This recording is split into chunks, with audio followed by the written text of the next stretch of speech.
somewhere between heaven and the tall pine trees. Hard land, I'm missing you. Guitar playing through the night, it felt pretty good, yeah, I'm feeling alright. Good as one for the price of two. It's been a long time gone since the truth's been told, and I've seen my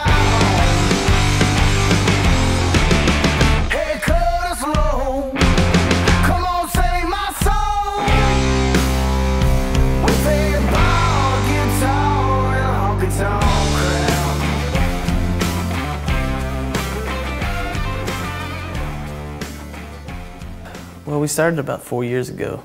It was me and Cody Cannon, the lead singer. We started playing together. My dad taught us how to play. I first met Cody Tate through a friend of mine that said he played guitar and I played drums, and there weren't too many people in my town that played one or the other. Cody Tate I met at a shoot. We used to work and sell shoes at Hibbett Sporting Goods, and we actually hired him. The only reason they hired me is because I put down that I played guitar. I taught guitar lessons. Started writing together and just playing. We'd all lived in Elkhart, and we moved to Tyler to go to school and start a band, and we didn't do it for about a year and a half because we're procrastinators. Found Gary Brown and Jeff to come in and play bass at the rhythm station for us. They kept trying to get me to join, and then I actually remember the moment that nothing was going right and I just wanted to get away from everything, so I called them up and I asked them if they still wanted a drummer. I was like, yeah, I want to do it, and that's when we started. From there, we just took off. I don't know, it just kind of came together like that, magic.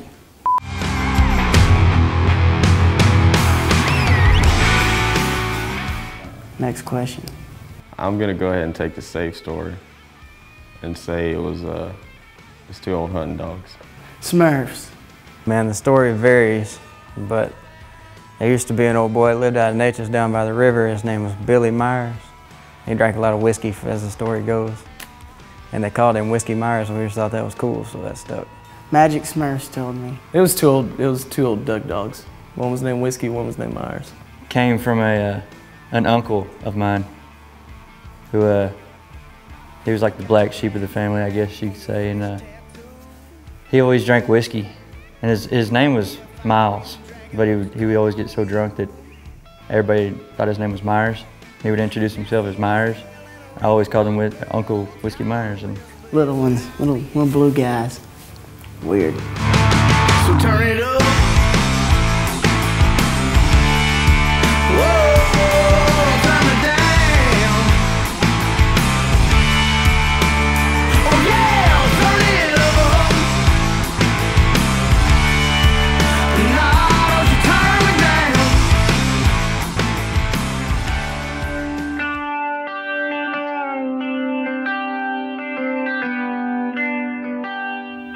It's a pretty big step for me personally. I'm proud of it, I like it.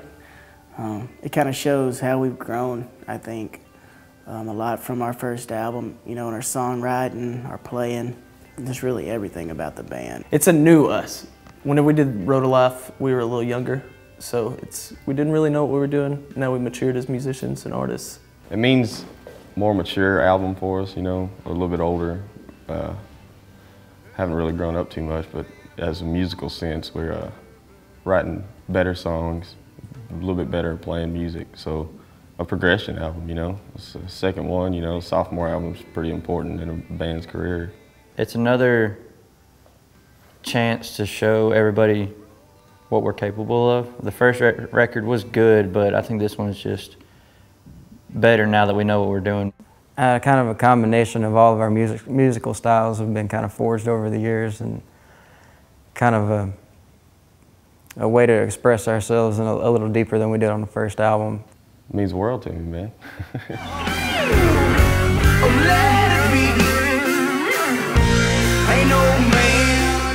I like all of them, man. They're all just fit in there right. Strange Dreams, because when you listen to it, it feels like you're kind of having a strange dream. I really like Broken Window Serenade just because of the lyrics. I think the lyrics are brilliant, But musically, to sit down and listen to, I really like Old Broke Guitar Picker.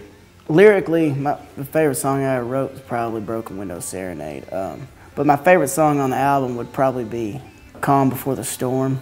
Calm Before the Storm.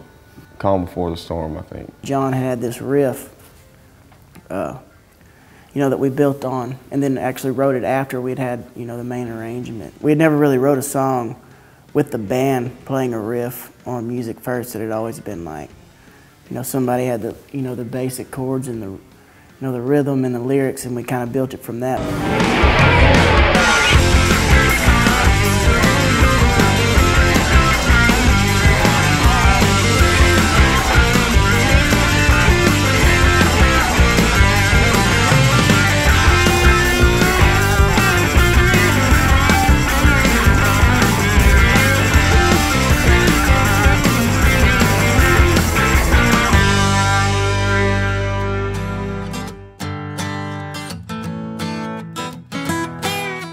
They should expect to run the gauntlet of music, you know. It's going to be some blues, it's going to be some country, it's going to be some rock and roll, you know. Maybe a little R&B if we feel the need, you know. Rock and roll. A little bit of country mixed in there. I don't know, man. It's just a high tempo most of the time. I don't know, it's just a fun show to play, fun show to see. It's got a lot of diversity. You know, you're never going to, from one song to the next, it's going to be something different, and that's what I like about it mainly. That's the reason why I really like playing with these guys, because it's different. Good time. That's why not. We rock out a lot, so a lot of jamming, a lot of guitar solos, and little breakdowns and whatnot, and just a rock and roll show, I guess. It's a different kind of show. It's a southern rock twang that either you haven't seen or you're fixing to see. I remember back when I was 16, I was sitting around picking just my pops and me. When his friend walked up in a cowboy hat, said, I like what you're doing, but it ain't where it's at. I see this road to leave you cold and alone, no damn broken, just a bag of bones. So you better take heed to the words I say, and stay quite clear that lost highway. Oh, southern winds take me high. I got 7 ladies dancing naked round no campfire. Guitar picking with that bottle I am. Now be an old broke guitar pick along when I die.